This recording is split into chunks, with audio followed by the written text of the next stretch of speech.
All right, today's dish is all presented by Stone Academy. We are talking The Bachelor. Colton Underwood is the next one.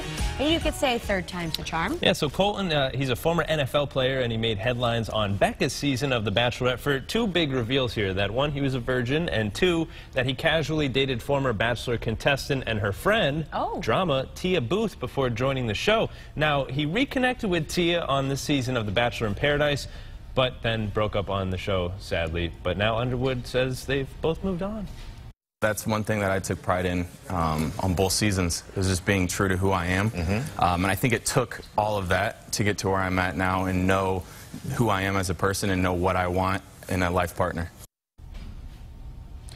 All right, Colton says that he's excited about getting engaged and then getting married shortly after. This is season 23, Rye, of The Bachelor, right here on News 8. It's going to premiere next year, 2019. And he says he's looking forward to getting engaged, so it sounds like if they've already pre-taped it, he knows that maybe was that some guesswork there was some there? success. Some teasing, I suppose? Putting it out there. I don't know. Are you going to be watching? I know you're a huge Bachelor. I haven't caught one episode ever, so no.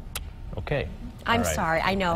That's a shame. You should really tune in for the drama. Well, there's enough drama here in the studio on the couch every day. It gets on like at bedtime when I'm trying to put the babies to sleep, and I guess I could DVR. All right, maybe I'll make a point of that. Okay, and we're going to transition from new reality shows to old school movie classic here. This is pretty wild. You know the saying, "There's no place like home." Just ask a memorabilia collector getting those famous pair of ruby red slippers back. This is a wild story. They've been returned to the rightful owner. This is crazy. After more than a decade missing, the FBI has found the famous shoes from The Wizard of Oz.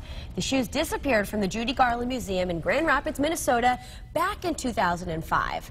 Now, a collector loaned the slippers to the museum, but asked them not to be put in their vault.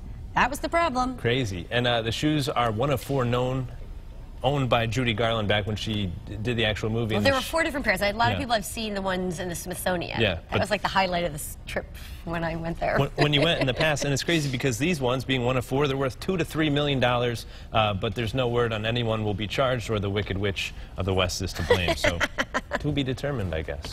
All right, moving on now. The UConn men's basketball team is making moves on the court and making some waves in a pool. Yeah, this is so cute. This is the guys in Providence, Rhode Island.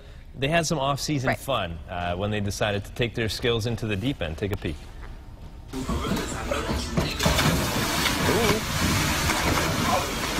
my. They're like the Globetrotters. Hey, there we awesome. go. They got the ball movement. They're very selfless on the court. The execution, I mean, I think they're A-okay there. The viral video has been viewed more than 234,000 times over on Twitter. And if they can translate those skills from the pool to the court, they'll be all right this year, I think. I wonder how many times it actually took to get it right. Maybe one take. Maybe they're just that good. Yeah. All right, speaking of incredible, this man from Reno, Nevada is going viral for his jaw-dropping football kicks. Yeah, take a peek. This guy's name is Adam Lennon. He's got all these trick shots. Boom! Come on, right there. wow. That's kind of like Dude Perfect, but they do it with the basketballs. So this guy was a former kicker, and he's known for his onside kicks, which is during the game when they're trying to get the ball back from the offense. It's you kind of got to be a football fan. But anyways, he actually coaches some NFL players how to do onside kicks, and now he's gone viral for these crazy trick shots there. So that's really impressive. I can keep watching this. Yeah, this is cool. Let's just end the show with this. We'll just keep watching. Watch the football kicks. Kicker guy. Yeah.